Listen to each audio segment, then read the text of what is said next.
पुरी सदर थाना अधीन नरसिंहपाटना ग्राम में घटिथिबा एक चर्चित हत्याकांड मामला रे पुरी पुलिस बड़ सफलता हासिल करछि। घटनार मात्र 24 घंटा मध्य पुलिस 7 जन प्रमुख अभियुक्त को गिरफ्त करी कोर्ट चलाण करछि। सूचना अनुसार गत 24 मे तारीख में नरसिंहपाटना ग्रामर लिपू ओरफ कालू जेना बयस प्राय 26 वर्ष ताकू धारुआ अस्त्र रे बेक को काटी निर्मम भावे हत्या करा जायतिला। ए घटना परे स्थानीय अंचल रे उत्तेजना और भयर परिस्थिति सृष्टि होइतिला। घटनार सूचना पाई पुरी जिला पुलिस अधीक्षक सहित वरिष्ठ पुलिस अधिकारी माने तुरंत घटनास्थल रे पहुंची स्थितिर निरीक्षण करथिले। आईन श्रृंखला बजाय रखिबा पाई अंचल रे पर्याप्त पुलिस बल मुतयन करा जायतिला। तदंत समय वैज्ञानिक दल फॉरेंसिक विशेषज्ञ माने घटनास्थल परीक्षा करी गुरुत्वपूर्ण प्रमाण संग्रह करथिले। परे पुलिस रो तीव्र चढ़ाऊ और गुप्तचर सूचना आधार रे 7 जन अभियुक्त को गिरफ्त करा जायतिला। प्रथम रे अमीय मानिया बयस 19 पिता शत्रुघ्न मानिया, द्वितीय रे मंतु दास बयस 19 पिता लक्ष्मण दास, तृतीय रे दिवाकर दास बयस 22 पिता कुना दास, चतुर्थ रे शांतनु भोई बयस 24 पिता विक्रम भोई, पंचम रे प्रसाद सेठी बयस 22 पिता धाडू सेठी, षष्ठ रे राकेश बेहरा बयस 19 पिता मोहन बेहरा, सप्तम रे संतोष कुमार दास बयस 27 पिता कुमार दास। समस्ते नरसिंहपाटना ग्राम पुरी सदर थाना अंचल जिला पुरी बासिंदा।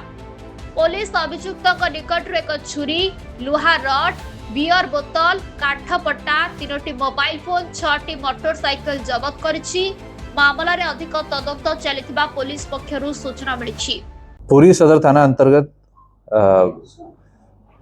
जगन्नाथपटना और नरसिंहपटना गाँव पाखरे गोटे काजूबन रे 25 तारीख को गोटे 24 तारीख को गोटे घटना घटी जड़े व्यक्ति जहाँ ना हूँ लिपू जेना ताकू किछि लोक अटैक करथिले अटैक करिकी से काजूबन रे तांकर मृत्यु घटिथिला। तांकर मृतदेह से काजूबन रु उद्धार करा हिथिला।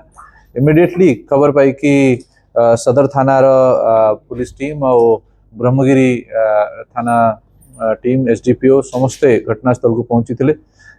जेहेतु दीटा गाँव मझे गोटे उत्तेजना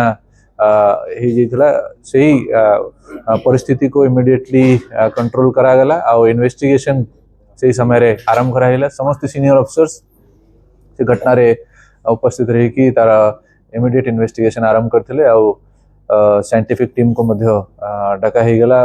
समस्त लोकों उपस्थिति रे सेठी इन्वेस्टिगेशन आरंभ होइतिला। प्रॉम्प्ट इन्वेस्टिगेशन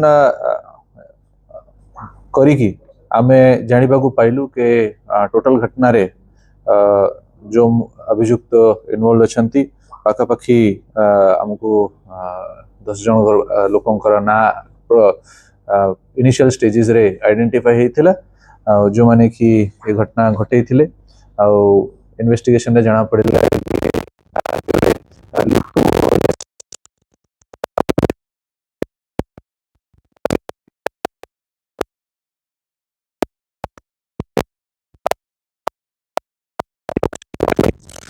टोटली केस रे हमें पर्यंत 7 जन को अरेस्ट करने सक्षम ना हो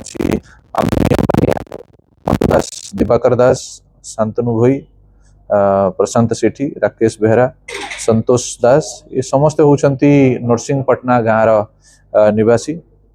ए पर्यंत आमे गोटे चाकू गोटे आयरन। ब्यूरो रिपोर्ट संघर्ष टीवी।